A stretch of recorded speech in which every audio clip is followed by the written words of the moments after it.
Hello everyone. Sorry for the late. Sorry for reaching out or for speaking late. Hello everyone. Good evening. Can we all hear me?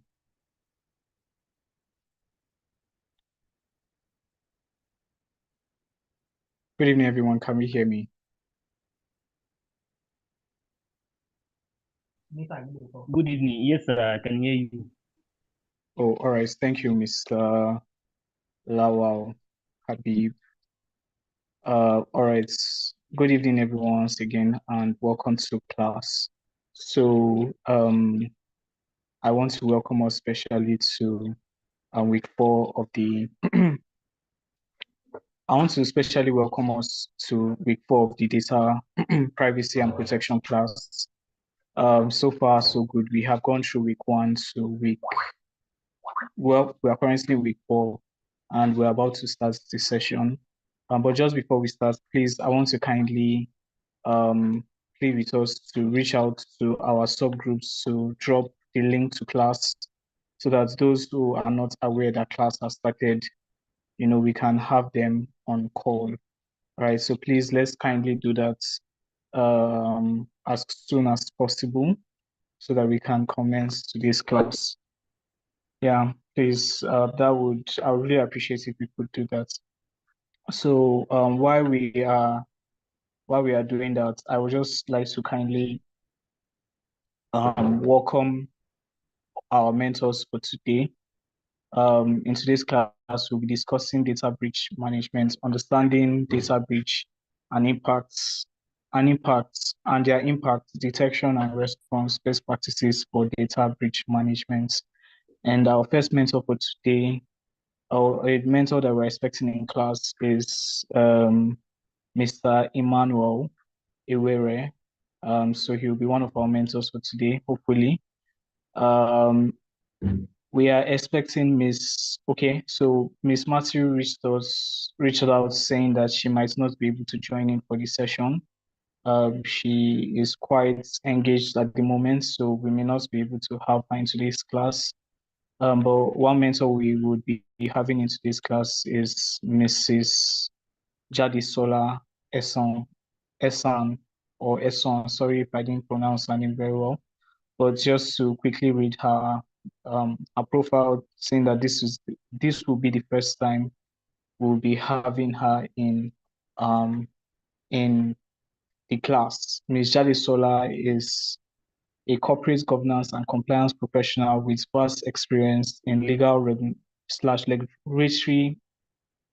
regulatory compliance, risk management, corporate administration, governance, and secretarial services. She's skilled in legal governance and risk advisory, contract management, data management, regulatory compliance, and secretarial practice. So that's Ms. Jadisola. She'll be our second mentor for today. But just before we get back to class, I would like to kindly ask for 1 minute. I want to quickly handle something, just to send a quick message to the main group so that we can have more people joining.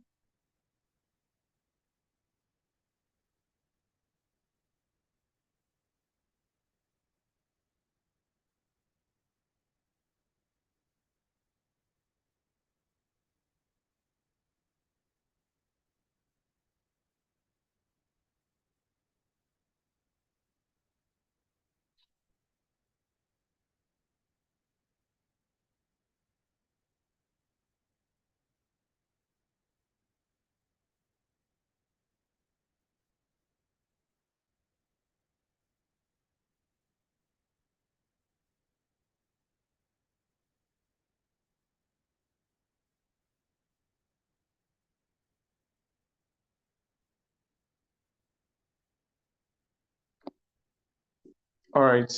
So back to what we were saying.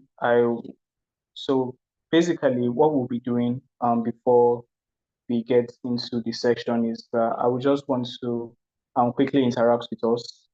I don't know if that will be fine by us. I just want to quickly interact with us, and then just generally speak to a few of us, to just get our opinion about class, what class has been like for us, right, before we go properly into the session. So, I will just maybe call one or two people or three people at random, and then you can just tell us about your experience in class, what class has been like for you, and if your expectations to the program and what you have encountered in class has matched up.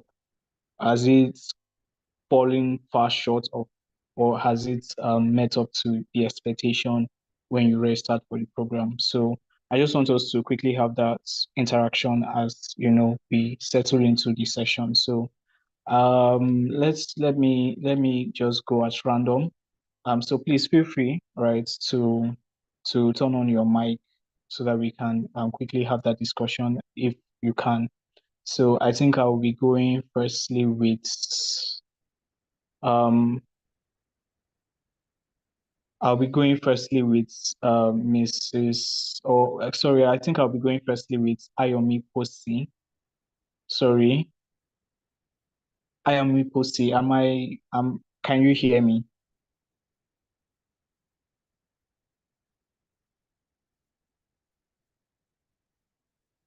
Hello, Miss Ayomi Posi or Mr. Sorry if that is the case.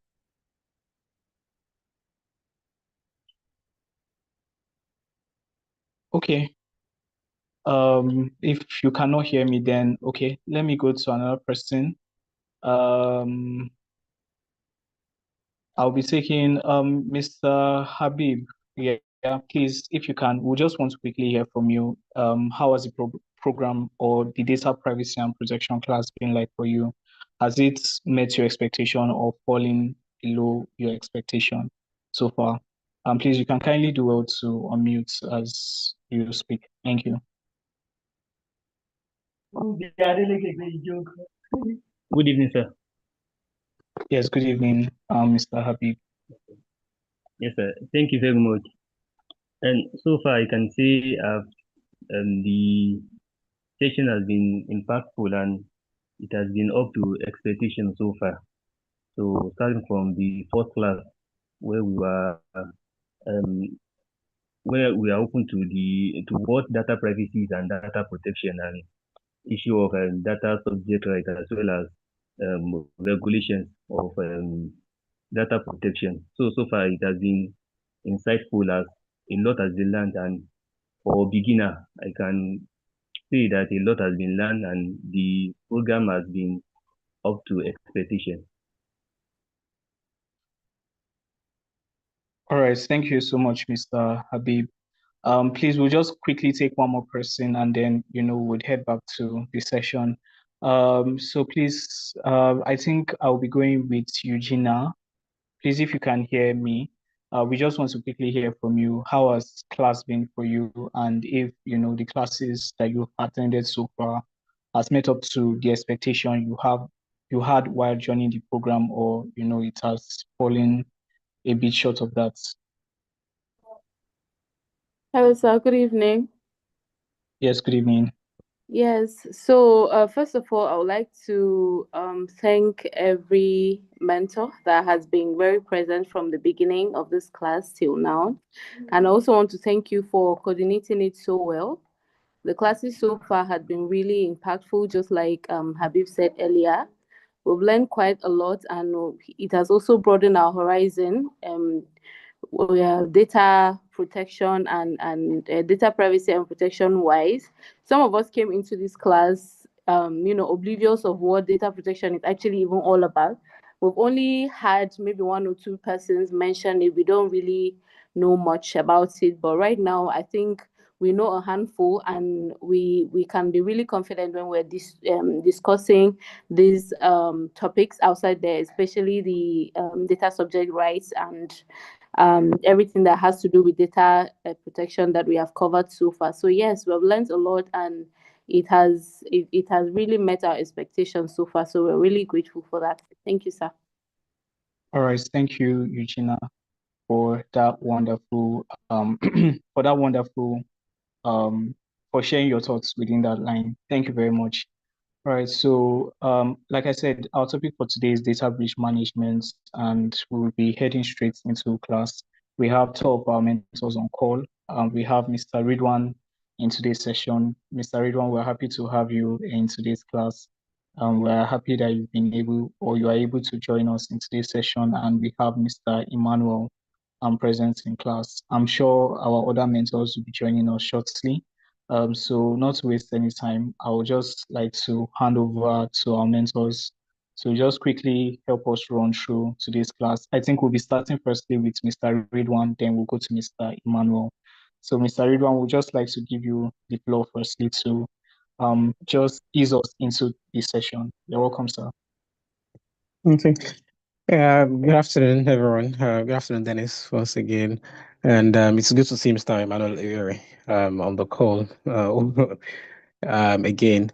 I'm actually kind of very constrained presently, and I think I need to also apologize for not having been able to make previous classes. But I look forward to sharing some insights that kind of probably will throw some what's it called, some kind of points, towards all the topics that we've discussed in the past. So I'm presence constrained. So if I may seek the indulgence of, Mr. Emmanuel Iveri to go first, then I will, I'll take it from there. Thank you. Is that All fine, right, Mr. Iveri? thank you very much, Mr. Ridwan. What we'll be doing is that, we'll be handing over to Mr. Emmanuel to help us just run into the program. And then I think Ms. Jabisola just joined in. Thank you so much, Ma, for joining. We are happy to have you in class. But firstly, we'll be hearing from Mr. Emmanuel, and then subsequently we'll go back to our other mentors. So Mr. Emmanuel, over back to you, sir. Hello, everyone, and thank you once again. Hi, Mr. Real One. It's nice to connect with you today as well. So Hi. I'm actually still setting up as well, but it's fine. I'll be able to connect and we interact properly. And the topic today is quite an interesting one: data breach management, which is one of the core areas that is expected of us to be very familiar with and be able to, at any given time, speak about it and make meaningful contributions about it. So let us break it down to the simplest form. When we talk about data breach management, what are we talking about?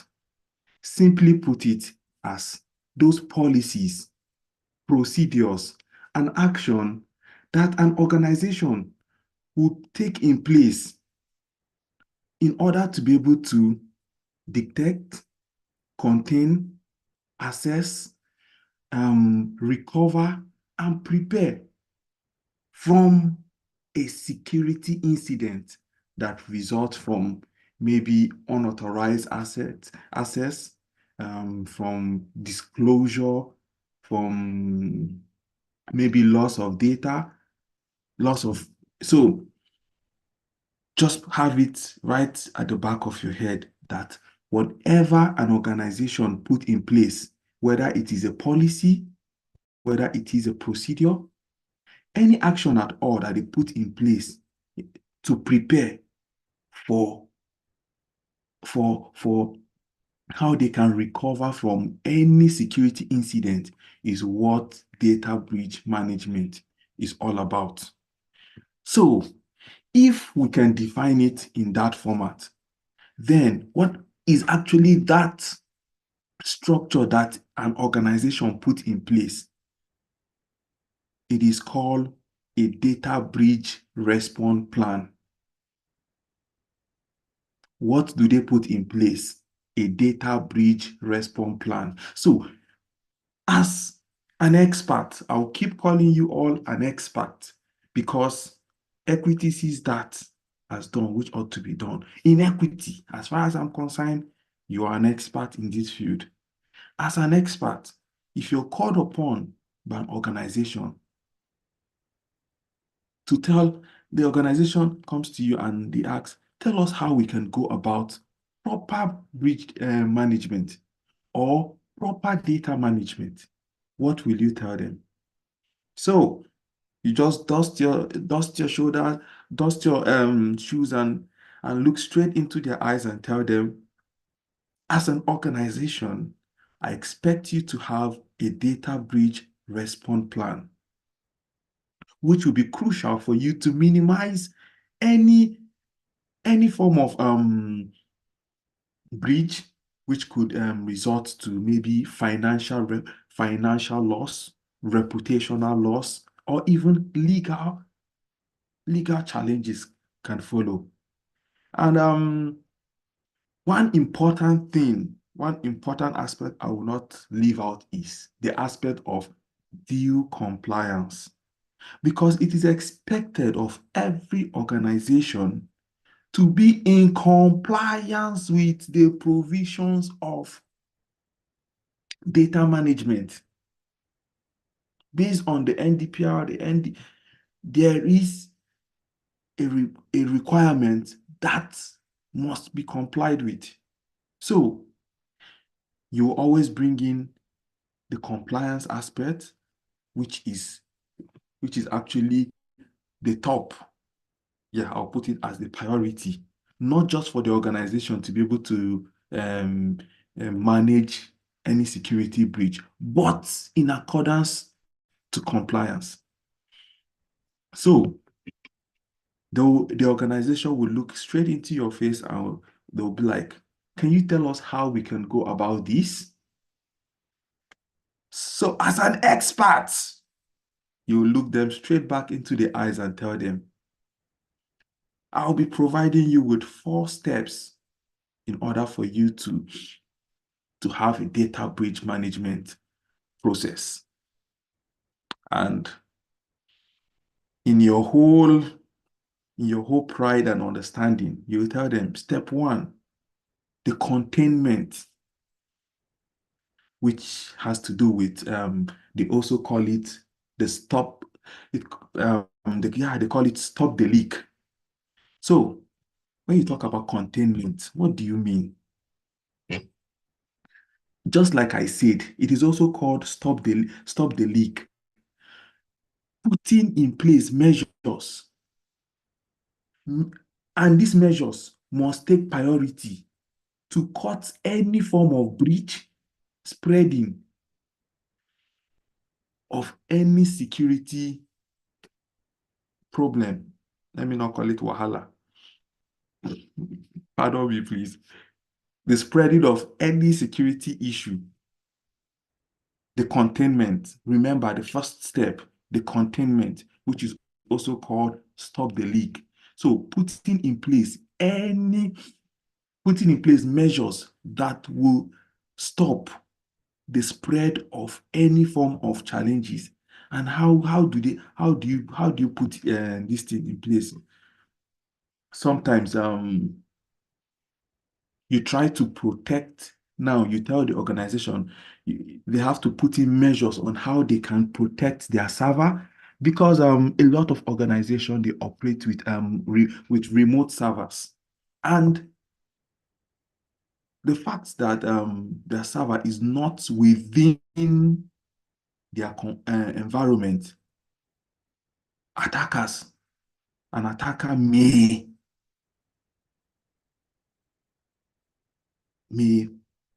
easily like want to go and maybe connive, maybe social engineering, or find a way to gain access.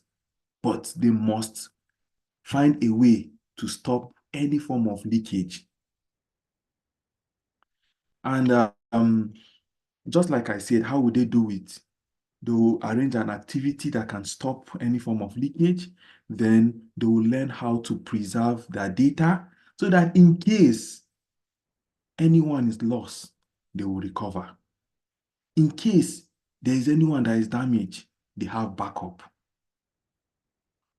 So I'll go to the next step so that I'll just be very fast about it. I'll go to the next step so that we can. The next one is the assessment and investigation.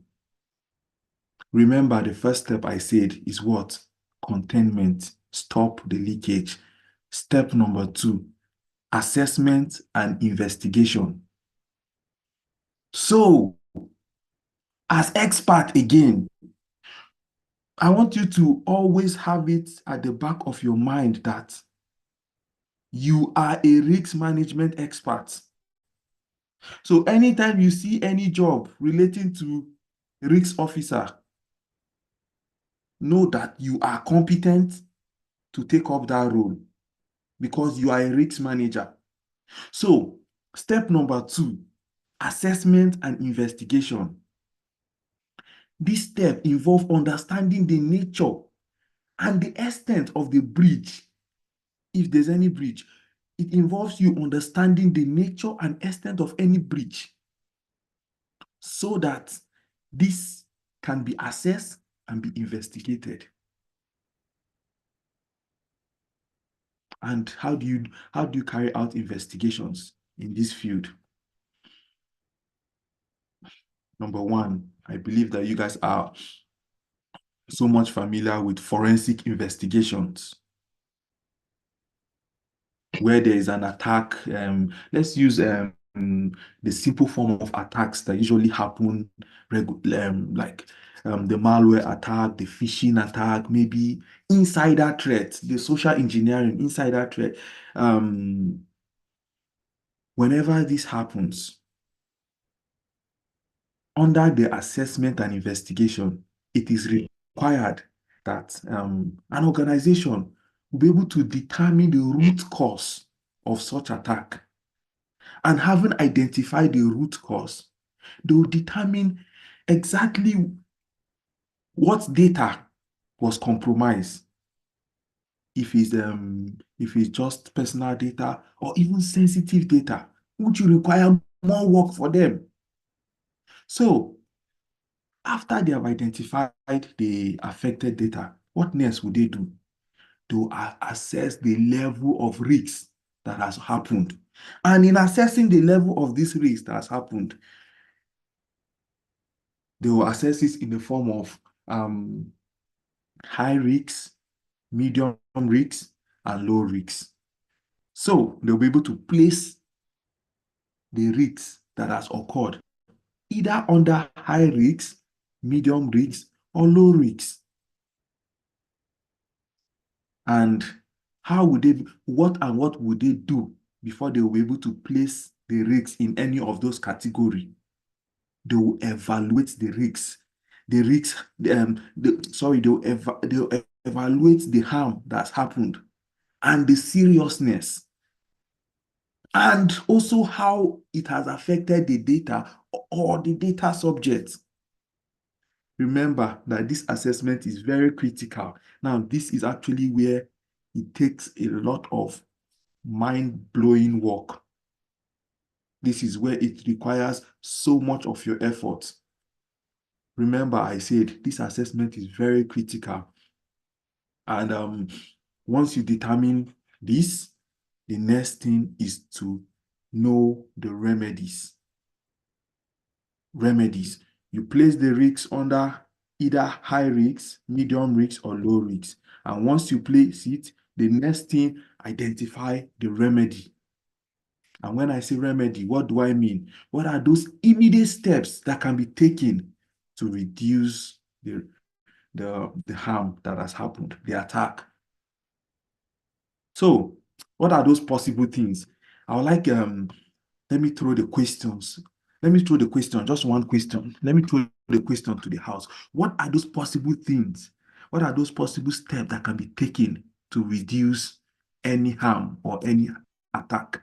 Let us interact briefly, then I proceed to step 3. Let us interact. Can you unmute your mic? Unmute your mic, let's interact. What are those possible steps that can be taken to reduce any harm?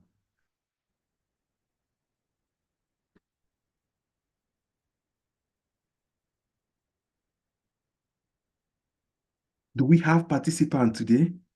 Do we have participants? Yes, sir.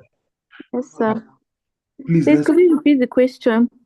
Okay, the question is, what are the possible steps that can be taken to reduce any form of attack or harm? Imagine there's an attack. What are the possible steps that can be taken to reduce the harm? Yes, sir.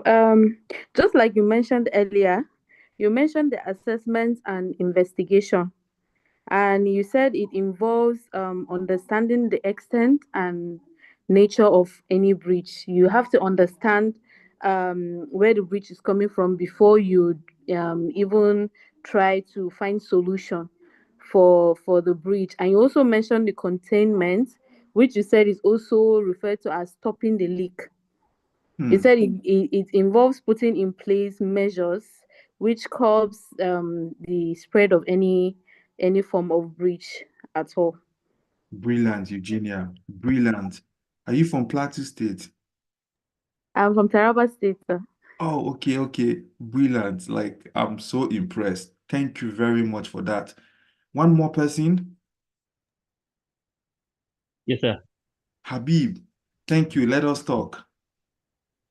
Yes. In addition to what she just mentioned, I think another step that can be taken is by informing the data subject as well as notifying the commission or the regulatory institution regarding the breach that has occurred. Habib, you are a compliance expert. You will be an excellent compliance officer. Very brilliant answer. Thank you very much. So I'll just add to what have been said by some of the bright minds here, Eugenia and Habib. Imagine there is maybe a compromised account. What will you do immediately? That you cancel it. Imagine that maybe your password has been copied or something. What will you do? Reset the password. Imagine that maybe your system has been infected or in any form. What will you do? You overwrite the information there that has been added. So let us go to step 3. I'll do a refreshment. Step 1, what did I say? Containment. What about step 2? Assessment and investigation. What about step 3? That's where we are right now. In step 3, we'll be looking at notification and communication. That is where Habib actually nailed properly. Step 3. Now, it depends on the assessment that has been done. And after assessing the whole thing, and the organization will want to comply with the given law. And part of the given law is to report any breach to the relevant supervisory authority. And it depends on the law applicable. Some laws provide for even 72 hours. That's under the GDPR. You must comply with the reporting provision of the law. It is very important. Notification and communication. And when you report to the regulator, what next will you do? You notify the affected individual, just as Habib said. Very brilliant contribution.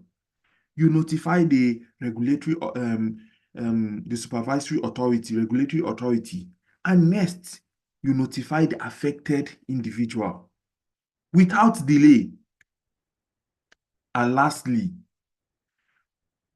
it is very important to develop a clear, consistent, and transparent communication strategy. So, you will advise the company, make sure you have a transparent communication strategy. Not like there'll be a breach and you know in our Nigeria now, we have a lot of incompetent people being described as DPOs. In fact, we have people that have no knowledge, knows nothing about data management, handling such persons cannot effectively communicate. Apart from that, such persons cannot put efficient strategy on ground.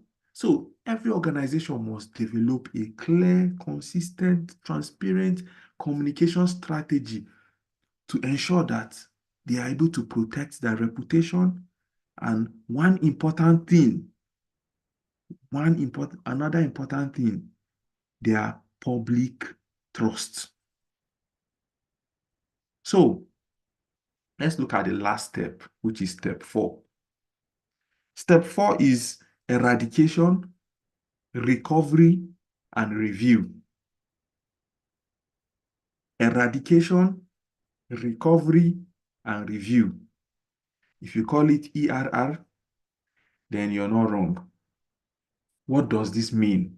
In simple terms, it is getting back to business and preventing the reoccurrence.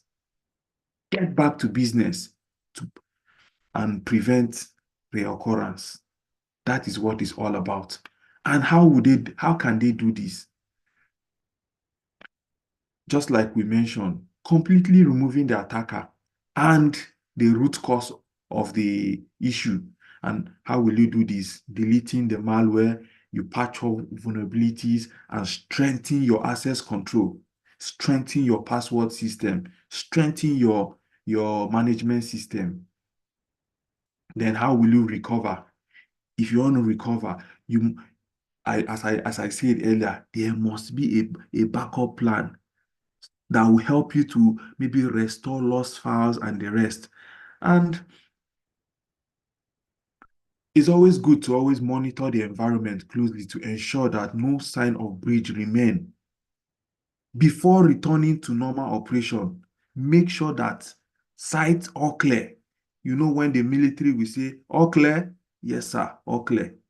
Make sure that all form of attack, all form of act of harm is cleared before you get back to operation. So maybe I'll stop here and give room for the other speakers to give more light on data breach management and probably be back again. Thank you very much once again. Thank you very much, Mr. Emmanuel. Thank you for how simple and how well you share your thoughts with us. We really do appreciate everything that you have said. You've run us through the processes, and it was just very, very, very nice. Thank you so much, Mr. Emmanuel. Thank you too. Yes, so we'll be going over to Ms. Jadisola, and then we'll go back to Mr. Okay, is Ms. Jadisola in class? I'm not sure, she's not here anymore. So, okay, maybe while we wait for her to rejoin the session, her and Mr. Ridwan will be taking presentations from the mentees, right? So we'll be taking presentations from Group 1 and Group 2. If both mentors are not still present, then we'll go back to Mr. Emmanuel to just help us run through what is left of this session. So the presenter for Group 1, if you're with us, we are waiting for you. Please, we would like to receive your presentation.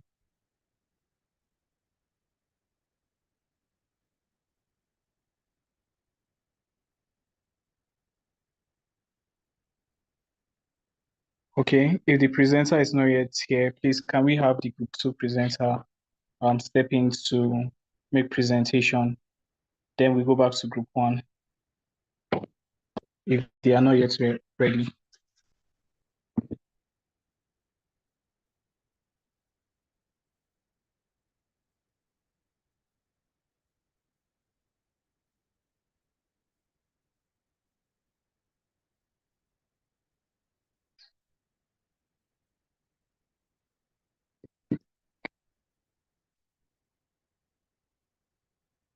Can Group 2 hear me? Can members of Group 2 hear me? Yes, sir, we can. We can hear you, sir. Yeah, all right. So please, who is presenting for Group 2? I was informed by that the presenter might not be available, but I'm also one of the backup presenters. So if it's not there, maybe I will proceed with the presentation on behalf of Group 2. All right, please, you can go ahead and do that. Thank you.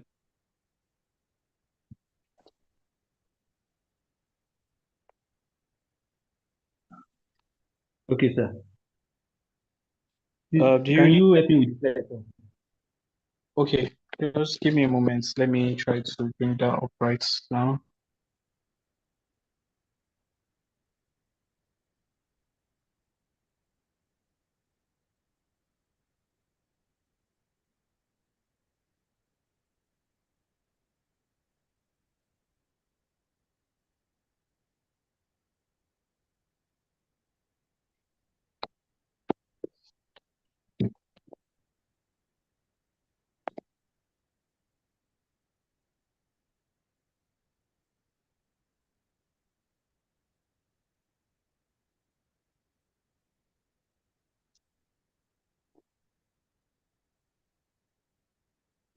Sorry, just a minute. I'll be bringing up the presentation now.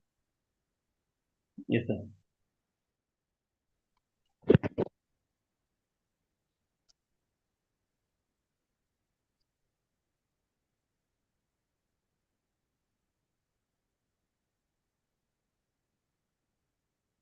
Okay, can you see my screen? Yes, sir, I can. All right, please go ahead. Good afternoon once again. My name is Habib Lawal Olainka. I'll be presenting on behalf of Group 2 on data breach management. So data breaches are among the most critical risks facing organization in the digital era because they occur when sensitive or confidential information is accessed, disclosed, or stolen without consent or authorization. Therefore, managing such breaches goes beyond fixing systems as it requires not only preparation, compliance, awareness, it also requires recovery. So what is data breach management? Data breach management is the process of preparing for, responding to, and recovering from a data breach. It combines planning, compliance, awareness, and recovery to reduce the impact of breaches. Next slide, sir.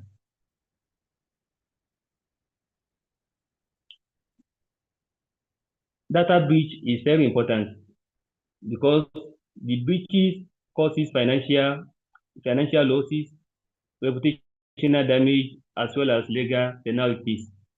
And also, effective data breach management connotes the elements of preparedness, compliance, awareness, and recovery, as I said earlier.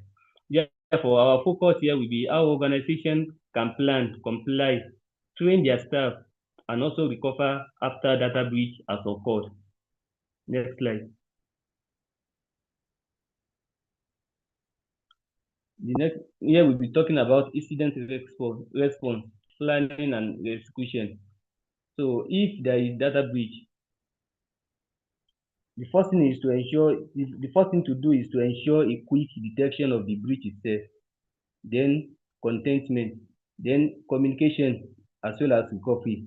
Communication is about issue of informing the regulatory bodies of the breach as well as informing the data subject whose data has been breached, then how to recover after such a breach. So this protect customer trust and support regulatory compliance. Next slide, sir. The key element of an incident response plan. So preparation, that is clear policy, as well as identification and classification. Then by identifying what breach has occurred and how can we classify that breach. Then also we have mitigation, that is isolate affected system by blocking unauthorized access and to preserve evidence of such breach that has occurred. So escalation procedure, we have minor incidents, we have major breaches, as well as also there is provision for reporting breach that has occurred as contained under the GDPR as well as NDPA of 2023. So we also have communication strategy. That is by notifying regulators, e.g. in Nigeria we have the NDPC, and also we have the National Data Protection Authority as well as European Data Protection Board under the GDPA. And also, there is also provision for informing the individual whose data is affected by the result of the breach. Also, we have stakeholder coordination, we have recovery and lesson learned. That is how to recover from the breach that has occurred and the lesson that has been learned from such a breach. Next slide.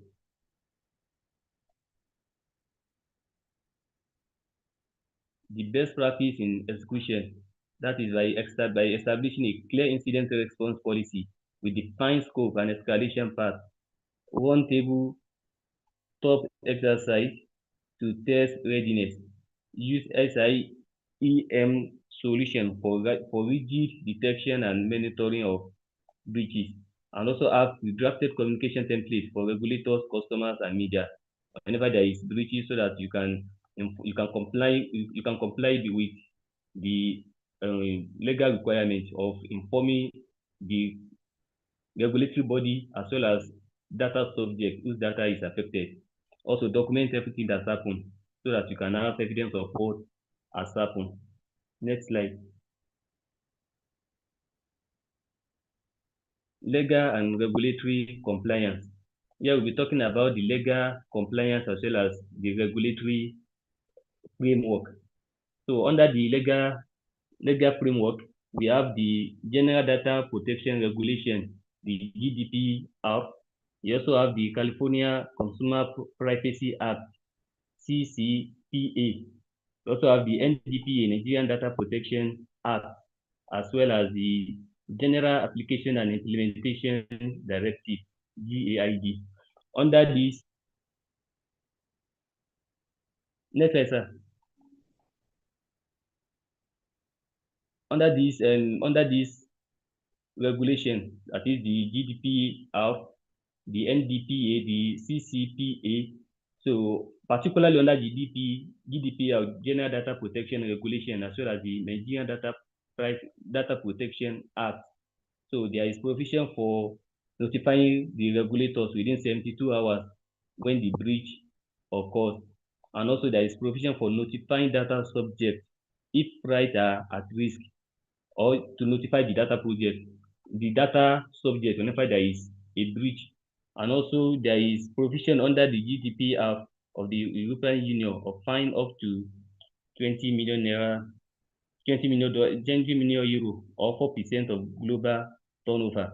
And under the NDPA, we have fine also. There's provision for fine for non-compliance. So next slide, sir.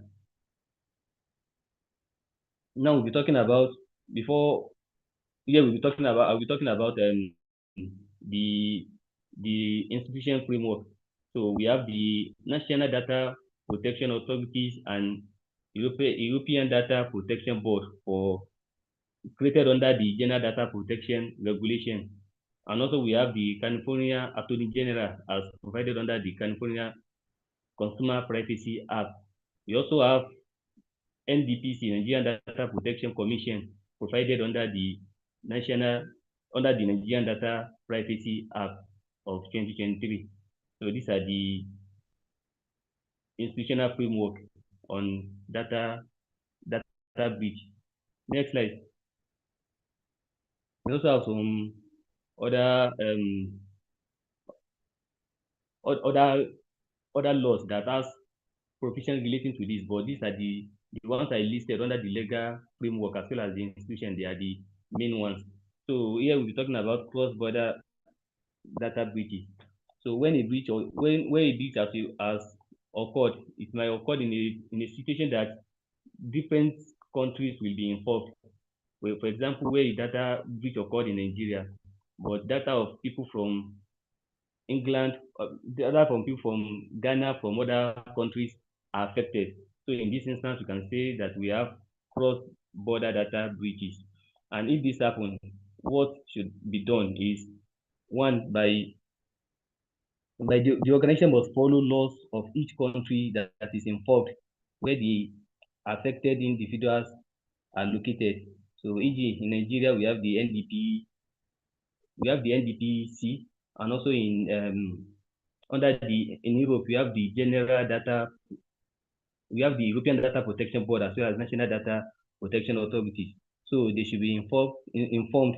The laws should also be followed. That is the law of both the law of Nigeria in this instance, the Nigerian Data Protection Act, as well as if data subject whose data is affected is also from California, then the California Consumer Privacy Act will also be considered. Then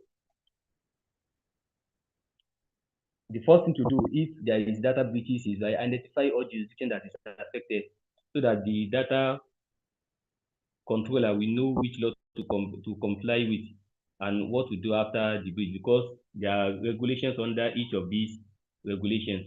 So the first thing to do is to identify the jurisdiction that is affected, then notify regulators in each relevant country within their legal timeline, then work with legal and compliance teams to avoid conflict between laws, because we have different countries, and there might be provision in one country that is different from that of other country.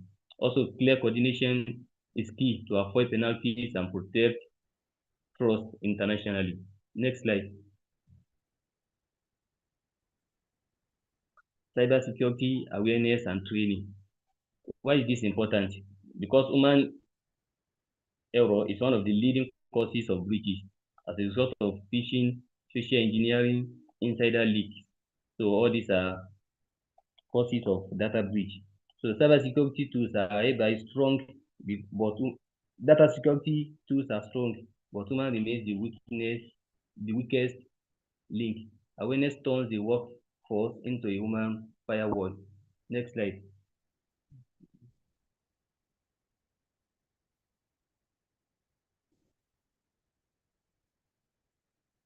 In Nigeria, many staff are still unfamiliar with data protection rules. So therefore, regulators should ensure to train. Therefore, regular training is essential. So employees will know what to do whenever there is data breach and how to. Firstly, they will be trained how to prevent data breach. Then, if data breach occurs, what to do and how to what to be done after the data breach has occurred. So the best practice is by using practical example. So, e.g., phishing email, lost devices, then conduct drills to test readiness. Ensure training is continuous, not just one-off. So, and also building building a culture of awareness reduces human errors, which is the leading cause of breaches. Next slide.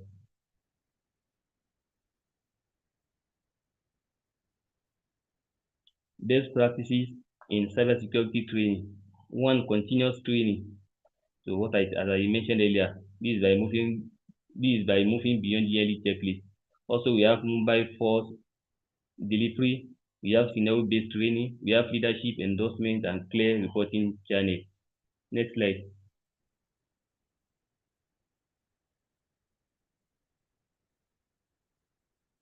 Measuring effectiveness. The first one we have here is behavioral metrics. We also have the cultural metrics as well as business outcome metrics. Behavioral metrics is drop in phishing clicks, increase in incident reports. Then cultural metrics is staff confidence in spotting local scams. So, and we have business outcome metrics also, which is reduced fraud losses, preserve customer trust. Next slide. Post-breach remediation and recovery. This focuses on damage control, system restoration, and resilience. So this is what is done after if data breach has occurred. Yet the breach response doesn't end with fixing system alone. Recovery must be holistic. So that is why we have post-breach remediation and recovery. Next slide.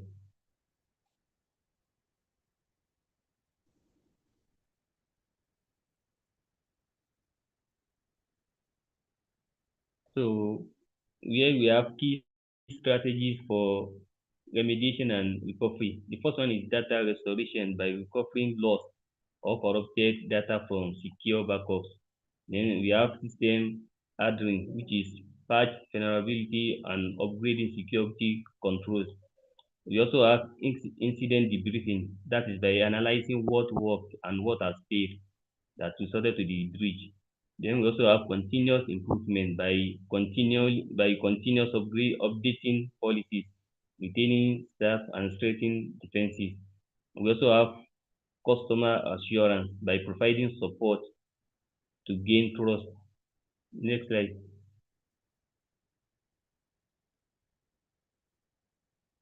Here we are. Now conclusion. Before we conclude, let me round up on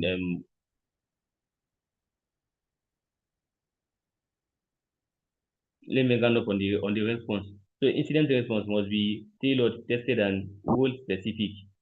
Compliance also it must be aligned with GDPR, General Data Protection Regulation, as well as the Nigeria Data Protection Act, California Consumer Privacy Act, and sector specific laws. So all of them must be complied with whenever there is data breach. We also have awareness training by continuous training, as well as engaging with staff. We also have post-breach recovery. That is by looking beyond fixing the system. It also goes to building trust again, because as a result of the data breach, there might be trust issue. So that also should also be considered in the post-breach recovery. Therefore, it is recommended that Nigerian organization must integrate technology, people, and compliance into a unified breach management framework. Next slide. Thank you. This is the end of the presentation for Group 2. Thank you very much, sir. All right, thank you very much, Mr. Habib, for making presentation on behalf of your group. So we'll be going back to Group 1. If the presenter for Group 1 is ready, we are ready to take your presentation. Please, you can kindly go ahead and start your presentation. Yeah, good evening, everybody. Can you hear me? Yes, good evening, Anita. We can hear you. Yeah, please, sir, I don't know if you can, share this slide from your end, sir. Or maybe like anybody in Group 1 that is here that can share this slide. All right, just give me a little moment to do that. I'll be doing that shortly. All right, thank you so much.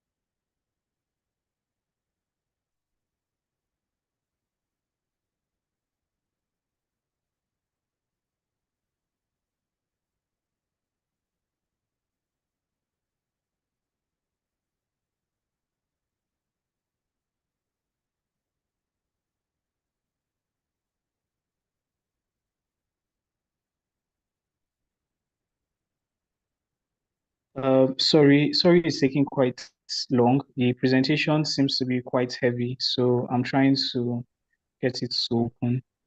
Okay, sir.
All right, Anita, please, you can go ahead and introduce yourself while I'm still working on it.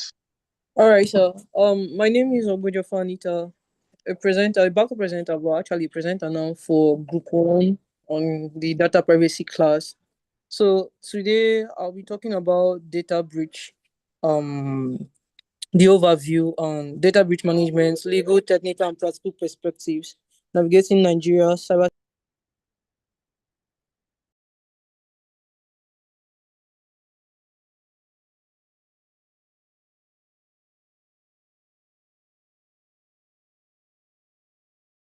Hello, Anita. Sorry, you're unmuted. Please, can you unmute? Sorry, I accidentally muted you.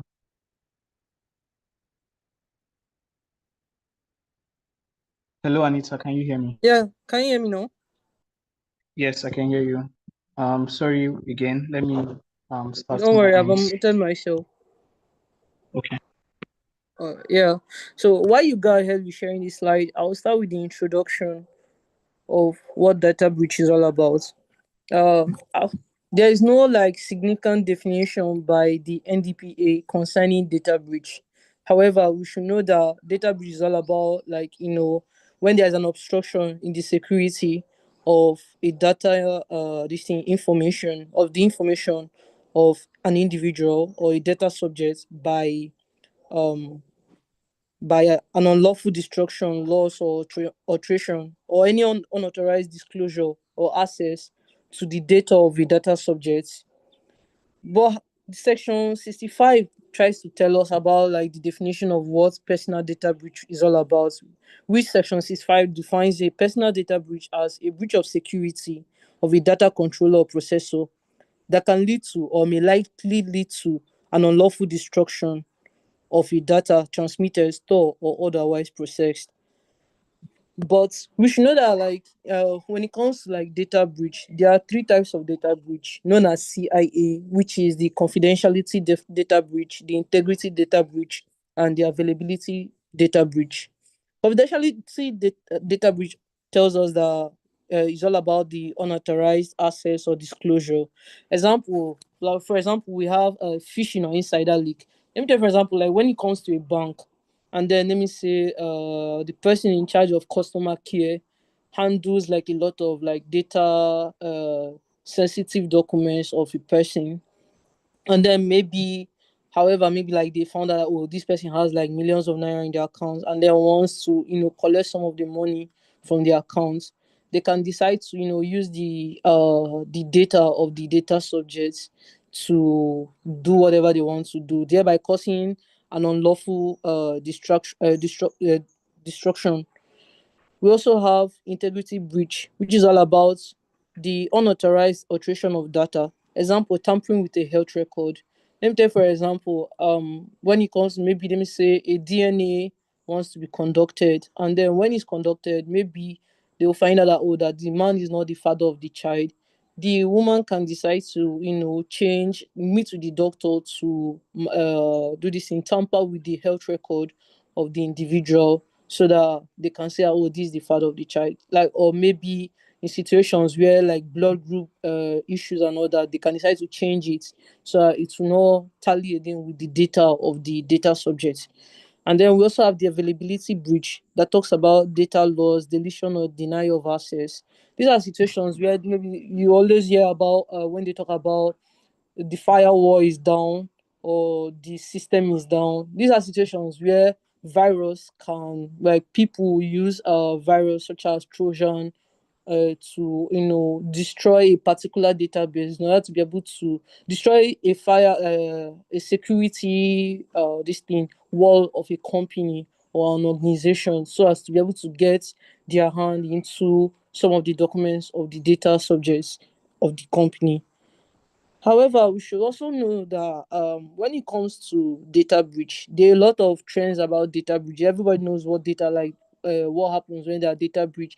We also know that like when it comes to data breach, there's no particular company, there's no particular country that you say that has never known what data breach has never occurred with. So we have like in Nigeria being the country that we are, and also in globally there are trends and patterns of this data breach, such as like for Nigeria we have had almost like over 119,000 breaches that's been reported, making it one of the hardest hits in sub-Saharan Africa. And then we also have, like, for example, in Nigeria, we have when there was in 2021, when there was reports of Jumia. Yeah, sir. Yeah, I mean, this slide for data breach trends and pattern. That's the second slide after introduction. Yes. So, like, when it comes to Nigeria, we have the issue of Jumia during 2021, where there was exposure of like 80 million Nigerian information. Their data was exposed. We also have in 2024 when Flutterwave had a breach, and then there was a like $7 million fraud that was done via unauthorized transfer. And at that period in time, like Flutterwave, like everybody was, very curious about and getting agitated about what was going on with Flutterwave and all that, despite the fact that the company denied a data compromise. And then we also have the case where the Digital Rights Lawyers Initiative sued NIMC, which is the National Identification Management Commission, that did like they sued them on grounds of poor safeguard in the NIMC database. And then these are like when it comes to that, it was more of like on grounds of the NIN, the identification number, when it was exposed to a lot of people. That was why the digital right lawyers did this in sued NIMC. And then for globally, let me take for example, as of September 2025, US recorded almost like 3,500 breaches. And then we also have in July of 2025, where the TransUnion, a company in US, had a breach of more than 4.4 million users that were affected because of a weakness from the third-party integration that was done. We also have like situation where on grounds of like in August of 2025, where Air France affiliates had a malicious attack that gave access to airline customers database, and then you can link this one that happened to availability breach, where it was more of like done by a malicious this thing attack, such as like virus, computer virus. But and we should also know that mostly like company like grounds that are being targeted are mostly parastatals that are being targeted are mostly tech companies, any company that is on grounds of finance, such as bank, fintech companies, telecom, e-commerce, healthcare. But there are other, parastatals that also have their data breaches, but like these are like the more prominent ones where these data breaches happen. And then we should also know that there is sir, please, the next slide. Yes, we should also know that when it comes to data breach, there is a framework where the data privacy follows, such as the Constitution, which is the ground norm that guides the country. And then we have the NDPA Act of 2023 that established a core data protection statute where like the rights, obligations, and sanctions are being mentioned. We also have the Freedom of Information Act of 2011 that allows access to public records but enshrines that there must be a privacy. These are like situations where we know that there are documents, that data that, in as much as when it comes to documents, we have public and private documents. Public documents are documents that are allowed to be accessible by the public. That doesn't mean that there are no limitations that are placed on these public records. In as much these are like situations where you have to now get access from the data subject itself before that can be opened. Like for example, you might hear that, oh, okay, that this person the person's record, such as let me say let me use for example federal cases. Now I'm using US for example here. In US, you hear that when it comes to like federal cases such as racketeering and trafficking, is not publicized to the public. Like camera media is not allowed inside to come and use their camera for the publication. People will not have access to that. But that doesn't mean that maybe you might like on situations where if they want to revisit the case, you can still get access to it, despite the fact that it's not publicized. Okay, when you come to Nigeria, you might hear that someone has a case. You have heard about the case, but for you to get that document might take time, and for that you need to get an access from the person.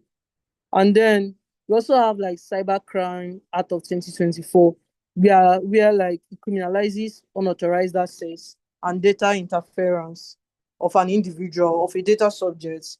We also have the NCC structural regulation and CBN cybersecurity framework, such as like telecommunication, banking, and infrastructure sectors have their own rules also. Like when it comes to CBN has already made rules for banks on what to follow, such as like the BVN that we use for opening our accounts and other NIN and all that. CBN works in collaboration with other agencies to make sure that the data of the data subjects are not are not allowed to be unlawfully unauthorized by someone.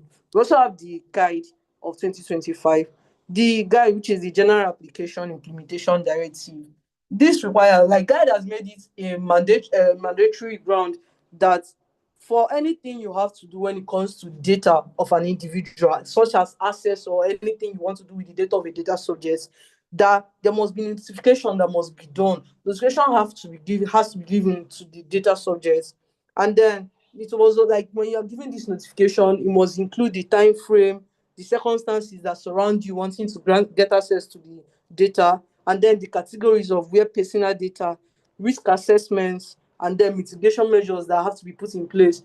The guide has made it a very established ground that this covers the situation when it comes to people getting people's data unauthorized. And then, sir, please, the next slide.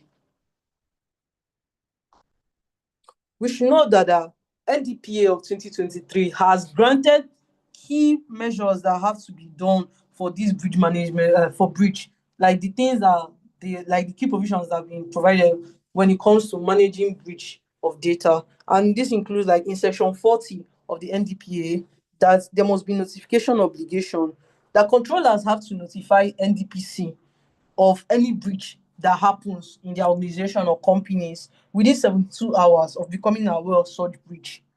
And then that if that breach is likely to compromise rights and freedoms of the data subject, they have to be reported within 72 hours. Let's say, for example, this Jumia case that happened. If they have actually reported to NDPC, see what was going on, see what was going on, I don't think it would have warranted or led to, Jumia being sued for data breach. Also, we have this section 40 of sub 3 of the NDPA that says that if that any breach that is likely to result to high risk, such as, for example, when it comes to, okay, let me take, for example, this Jumia, like all these, for example, all these Yahoo boys that we have, when this Jumia thing happened, it should have been a very easy access for them to collect the data of the data subject. So section 40 sub 3 has made it a rule that NDPA, that any company or organization that is handling the data of a data subject has to notify the data subject if that issue is going to be a high risk issue, so as to tell them, oh, this was going on, this was going on, and so that they will know their ground and, like, the measures that are being taken to make sure that the breach has been, removed.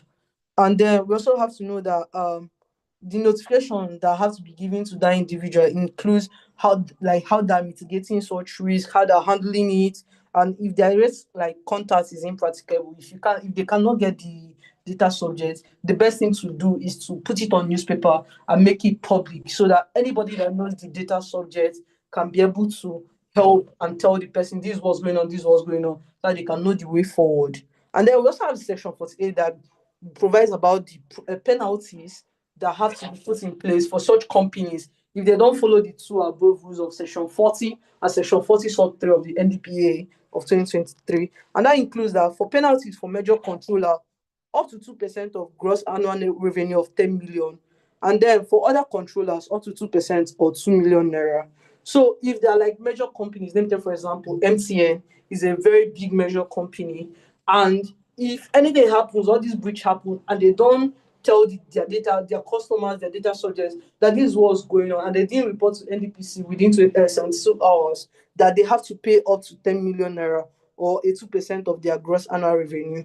But for other controllers, such as maybe, say, all these small startup companies that are not yet big, but at least they're starting, and they didn't inform NDPC about what was going on, they have to pay either 2% of their gross annual revenue or 2 million naira.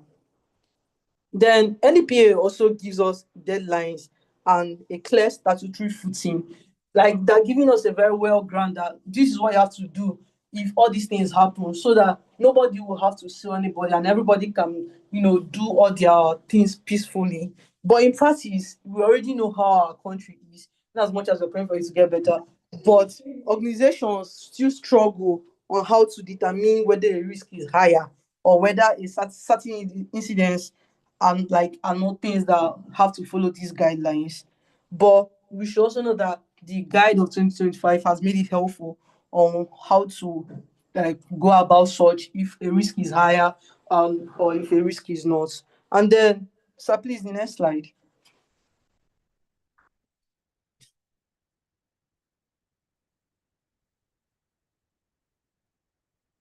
Sir.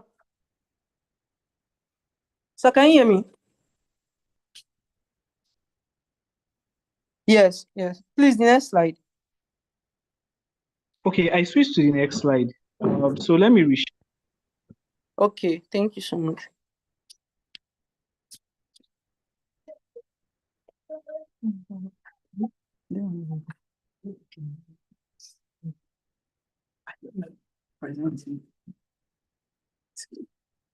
Okay, thank you so much. Yes, so the guide of 2025 has given a better established ground on how companies have to go like when they're struggling to know whether a risk is high or not, and like if they have to follow the above rules or not, especially that of Section 40 sub 3 of the NDPA of 2023. Guide has made it mandatory that there has to be an expanded territorial scope when it comes to, for example, like non-Nigerian companies where their target is mostly Nigerians, things they have to comply with when there's a breach. And then for breach notification details, Guide has made it that it must include circumstance, time frame, categories of personal data, risk assessment and mitigation measures. And also there should be an immediate notice clause in grounds of like for systemic or public interest breaches. Notification has to be done even before 72 hours. Where NDPA has made it that uh, when a breach happens, you have to report after 72 hours. Guide has made it that you don't even need to wait for the 72 hours. That you can report even a minute after the breach has happened so that they can know where to start managing the risk from. And also, Guide has also narrowed household exemptions where like some accountability principles have to be observed. And then in conflicts, we should know that the NDPA and the Guide supersede sectorial laws. This was ruled under Section 63 of the NDPA. And then we should also know that the guide of 2025 has already filled many gaps. We should know that it's not just a guideline, it's a binding directive that tells you how to do certain things. And then we should also know that guide rules may take precedence if when it comes to like conflicting or sector laws. For example, now CBN has their own rules when it comes to data privacy.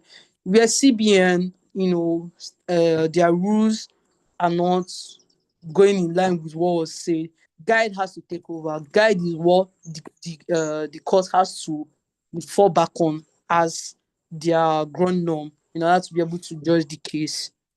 So please, the next slide.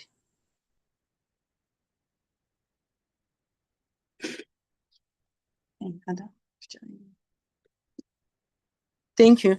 Yeah, we should also know that despite the fact that we are trying to, there is always ground for enforcement, we should also know that we have compliance issues. We should also know that when it comes to enforcement, there are challenges that comes with that, such as there's always low compliance awareness among public sectors and small businesses or small startups. When it comes to a company, let me say a startup that doesn't really know how to handle their data and have not yet gotten a data controller or a data processor that can help them manage the data of their data subjects. When it comes to compliance, maybe they might not know that they have to do an audit. Like these are things that they have to submit to the NDPC. It can, cause for enforcement not to be done. And then when it comes to like overlapping mandates with NCC, the CBN, the NITDA, it can cause confusion. Let me say maybe CBN might say do this one, NDPC will tell you do this one, and then the company might get confused or frustrated with who to go to or where not to go to, so as not to say, oh yeah, you're not complying with this agency, you're not complying with this agency. And then when it comes to like also another point here is insufficient judicial precedents on NDPA enforcement. Data privacy and protection, yes, in as much as it has been in existence, but it feels like it's a new topic to our country, Nigeria. And because of that, in the court of law, we don't really have a lot of precedents that we can fall back on and say, yes, okay, this is what's going about, this is what's going about, or this is the precedent we are going to use to judge the new case. So because of the lack of like judicial precedent, when we don't have such precedents, people, be like, well, we have not seen what the court can say about that. And then let me say maybe the judge doesn't really have a knowledge of like what all this is all about. There might be an error somewhere and it can affect anybody. So that's why we urge people to always try to comply so as not to be a lot of cases. However, we should also know that the judiciary also have to work more to be able to get precedents that we can fall back on when it comes to these cases, such as we have seen that of Jumia, we have seen that of First Bank, and we have seen the judgments that have been given in such cases. We also need to know that another point here is that there must be a capacity building, harmonization, and awareness campaigns. just like I was saying just about the judiciary not really having a lot of knowledge concerning these subjects. We should also know that like a lot of people in this country don't really know when it comes to, oh, okay, you're violating my data. I mean, the privacy I have concerning this data, you're violating it, or you're getting an unauthorized access to my data. And sometimes this happens with banks. For the fact that people don't really know, oh, this is what to do, this is what to do. And then they don't really look at the contract that they sign before they grant such access. It can, cause a lot of issues, and then later everybody will just end up shouting or ranting. So please, the next slide. Yes. What are the things that can be done to be able to help in preventing this risk so as not to, so as not to allow data breach to be a high risk, and also the assessment that has to be done? First of all, we already have a statutory mandate by the NDP of Section 28 that implements that data controllers must have an appropriate technical and organizational measures, that is, which is known as privacy by design. The data controllers have to know how to go around implementing technicalities that can help in making sure that such measures are not referred to as high risk, and they are not even referred to as small risk. And also we should also know that they need to have a framework.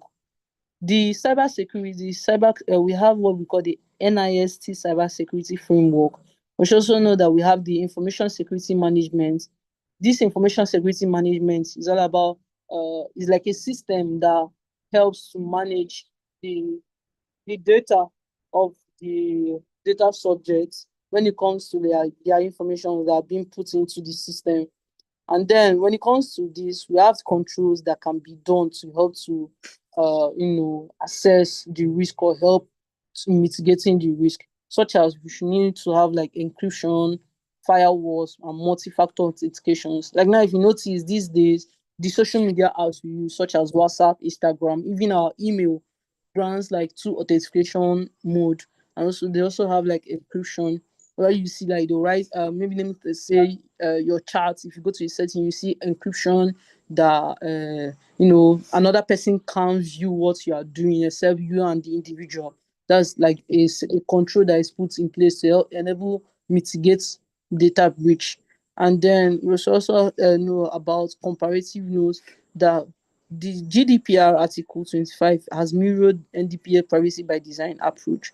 So, and there's a saying that prevention is always better than cure. So, it's always advised to the startups and companies that the strong technical and organizational layers have to put in place so that if anything happens, it can't fall back to them, or if anything happens, it is something that can easily be done to control such risk. So that because human error is always the thing that always puts a lot of companies into such despair, and as such, it can reduce exposure in the event of a breach. So please, the next slide.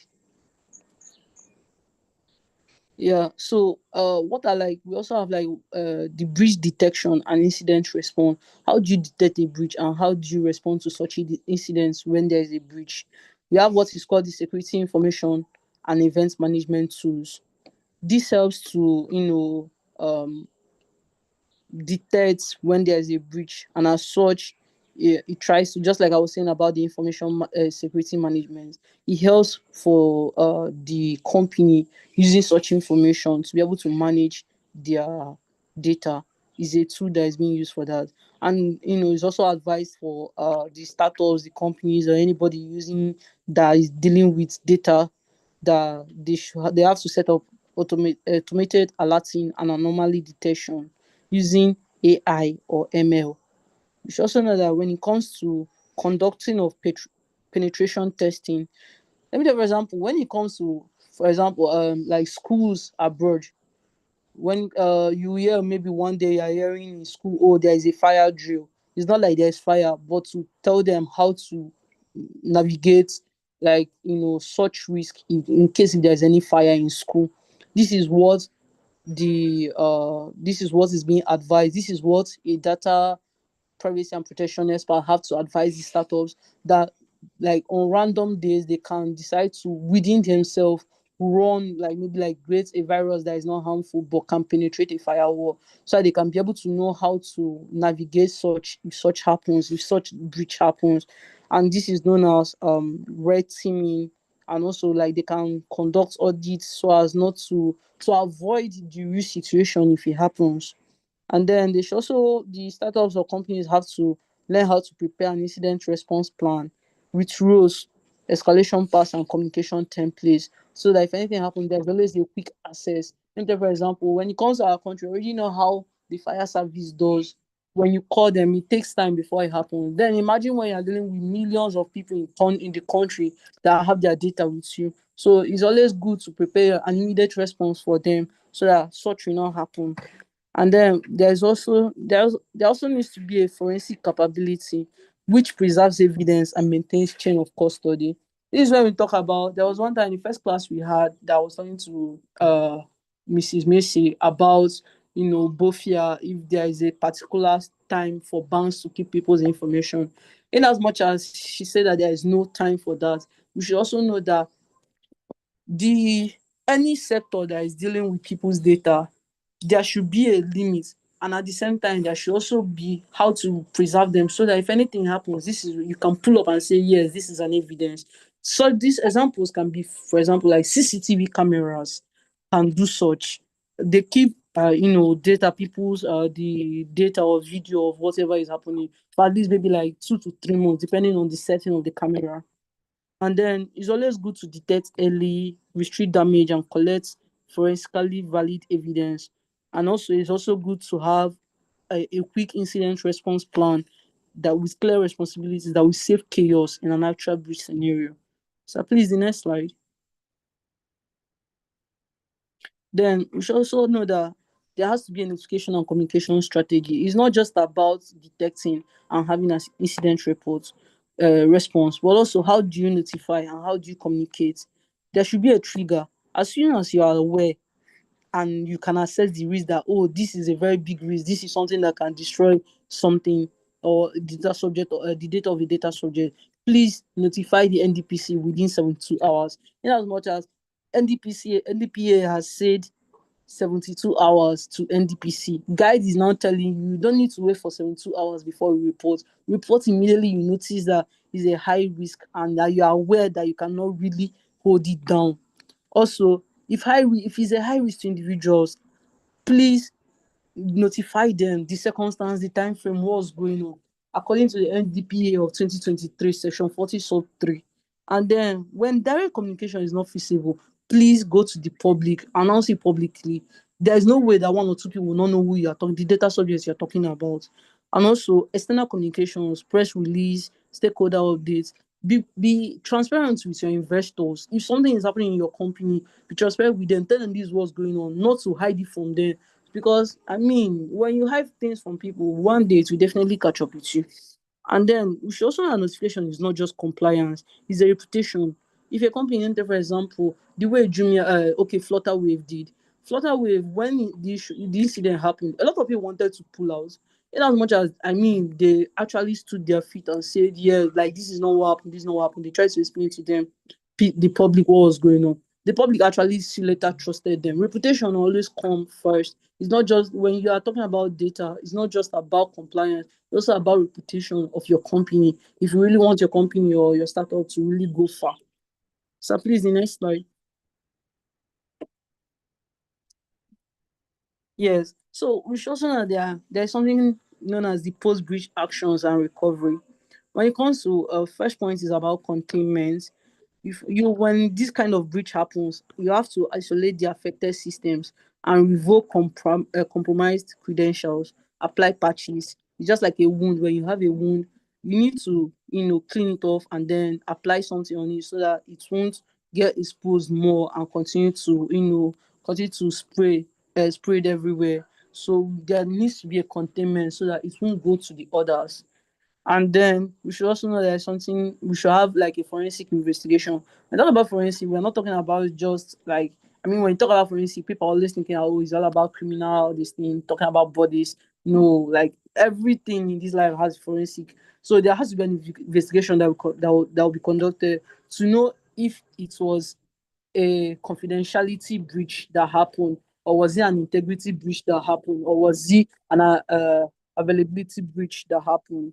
And then when it comes, we should also know that there should be a remediation, a remediation and restoration of systems from safe backup. Each information you have needs to have a backup. Just like, for example, WhatsApp. WhatsApp will always advise you to always, back up your charts in case if anything happens. iCloud, because iCloud, iCloud will tell you back up so that in case if anything happens, maybe they see your phone, you can still get your informations back when you get a new iPhone. And then we should also know that there should be a legal and regulatory liaison. Like anything that happens, legal or anything, you have to cooperate with NDPC in investigations. EFCC does that. NDPC also have to do theirs. So if anything happens, NDPC can hold these people responsible and say what's going on, and then work hand in hand in them to know how to mitigate such risk. And then there should also be insurance claims. If there's a cyber insurance in place, there should be claims for that when breaches happen. That's why it's always advisable for people to get insurance in case if anything happens, you can be able to, like the insurance company can be able to pay it off rather than you spending another extra income or your money to pay for such. And then, so please the next slide. So we have the best practices. This is a summary about best practices that have to be put in place for such data breach, and that includes developing an incident response plan, appointing a DPO, which is the data protection officer, according to Section 32, that can help you protect people's data. And then there also has to be a ground for immediate containment and forensic investigation. We also have to notify the NDPC and data subjects according to Section 40 of the NDPA and Section 40 sub 3 of the NDPA. And there should also be regular training and drills for staff, just like I was talking about the incident response, how to be fast. You don't need to wait for the actual event to happen. And then there also need to be the use of independent audits to strengthen compliance. That you don't have to wait for NDPC to come and do an audit before you comply with your the data of your data subjects. You can do it within yourself in order to be able to know how to comply before the commission comes in place. And then we should know that NDPC has taken action against Fidelity Bank in 2024, where they were fined for a breach of consent and data misuse. And right now in this Nigeria, this is like the largest fine to date. It's the largest fine that has been granted to Fidelity Bank by NDPC. And we should know that now in 2025, we still have over 1,300 firms that are under probation, that are under probing for non-compliance. This is to show that this guide of 2025 that have been put in place is more stricter, and actually we pray that it's enforced more. So please, next slide. Yeah, so just like I've said before, there are cases when it comes to, in as much as we don't really have a lot of precedence when it comes to data privacy, but we have had cases that have gone to court for such data privacy, such as for data breach, such as the Digital Rights Lawyers Initiative and NIMC in 2021, where the court has to stress about the importance of lawful data handling and the constitutional right to privacy under Section 37 of the Constitution of the Federal Republic of Nigeria of 1999. And then there was also a case against FRSC by the Digital Rights Lawyers in 2020. This case was held in Federal High Court Abuja, where there was concern about the unlawful collection of drivers' biometrics data without the Nigeria Data Protection Regulation compliance. And as such, it was reinforced that the court had to reinforce that public bodies are also bound by data protection laws. That doesn't have to be just private people that deal with data protection. That public people also are bound by such law of data protection, because already Section 37 of the Constitution has already given rights to right of privacy. And we should also know there is a case by the Federal Road Safety Commission versus Anyebu in 2019, where there was a raised concerns on citizens' rights over mandatory biometric collection. And then there was also a case, there are also investigations that's still being done by NDPC in this 2025, the probing that is still happening with over 1,300 firms that didn't go ahead with their compliance. So please, the next slide. Yeah, in conclusion, we should know that data breach management is a multi-layered discipline. It's not just a one-sided something. It involves law, it involves technology, it involves human behavior. Because if there's no human error, there will be no breach. And if there is no breach, there will be no legal case that have to be taken up. So these three work hand in hand for you to be able to avoid issues that are like that. And we should also know that the Nigerian's regime of the NDPA of 2023 and the guide of 2025 has provided stronger tools and grounds and also high expectations on how non-compliance of data is being handled. And also we should know that enforcement is not just hypothetical anymore. That we just see the case of the Fidelity Bank that NDPC had to deal with and the huge amount of money they had to pay for such. And we still hope that such stricter enforcements will also be put in place. And also, we should also know that organizational trust capital is on the line. And as such, there has to be a proactive compliance and readiness, which has to be essential at all times. And that every breach is not just a failure, but it's also a learning opportunity to organizations. And for those that succeed, they have to participate and anticipate on how to respond swiftly and learn continuously. Yeah, that's all for today. Thank you so much, sir. All right, thank you very much, Anita, for the very detailed presentation. Even though you went quite well over your time, but well done to you and to your team for putting your Oh, I'm presentation so together. sorry. No I'm problem. so We really sorry. did presentation. So yeah, thank you once again. Our mentors are not yet back. I guess maybe because of certain issues they had to get out of the call, but we have Mr. Emmanuel still on the call. Please, Mr. Emmanuel, do you have feedback to the presentation that were made by Group 1 and Group 2 while we prepare to take questions?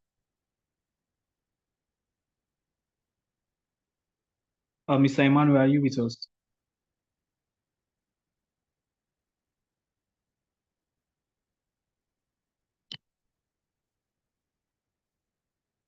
Hello, Mr. Emmanuel.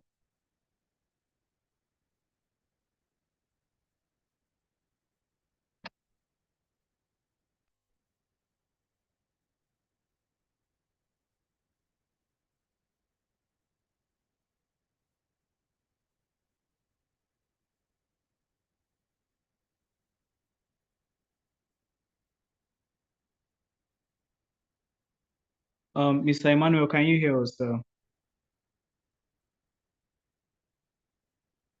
Okay. I want to assume Mr. Emmanuel may be a bit indisposed right now. Okay.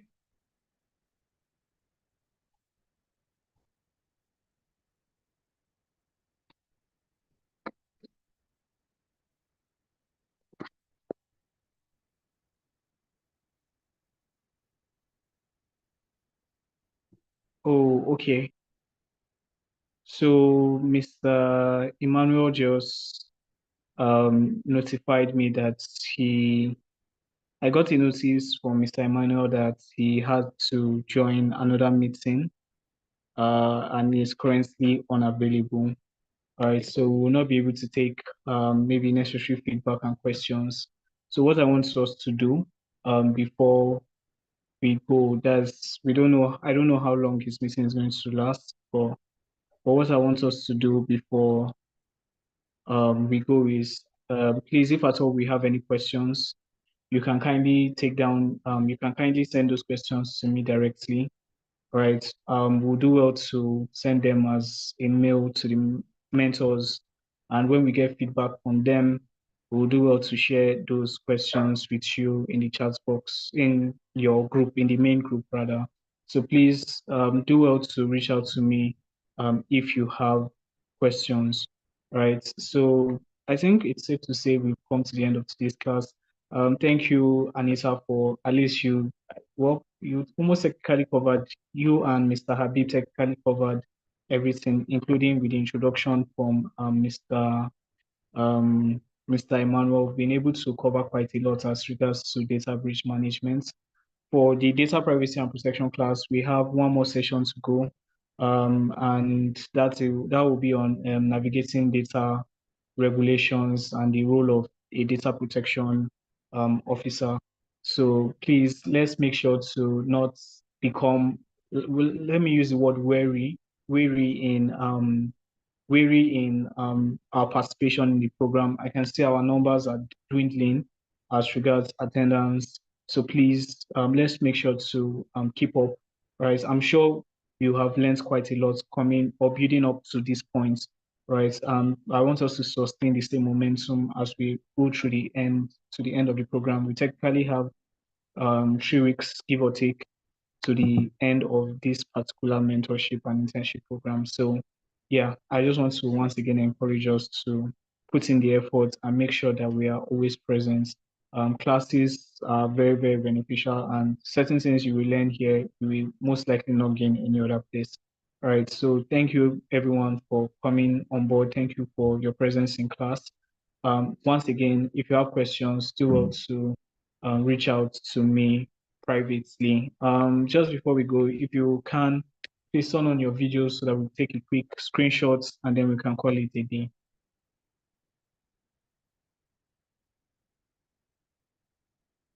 Okay.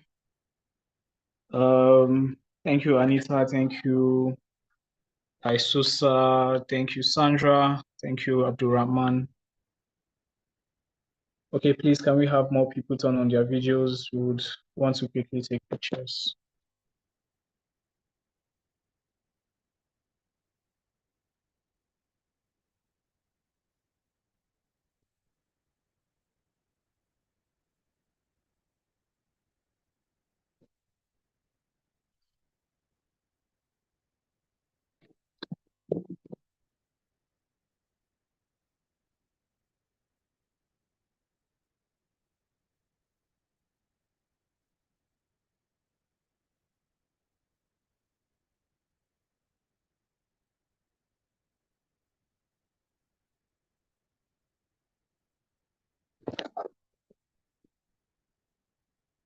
All right, so we are done for today. Like I said, we still have one class to go for the data privacy and protection class, and then the subsequent classes, the direction as which we'll be taking for the remaining parts of the program will be communicated effectively to you guys, right, in your group. So please make sure to pay attention to everything that is ongoing in the main group. Please do enjoy the rest of your evening, right, and well, have a lovely weekend. Bye-bye.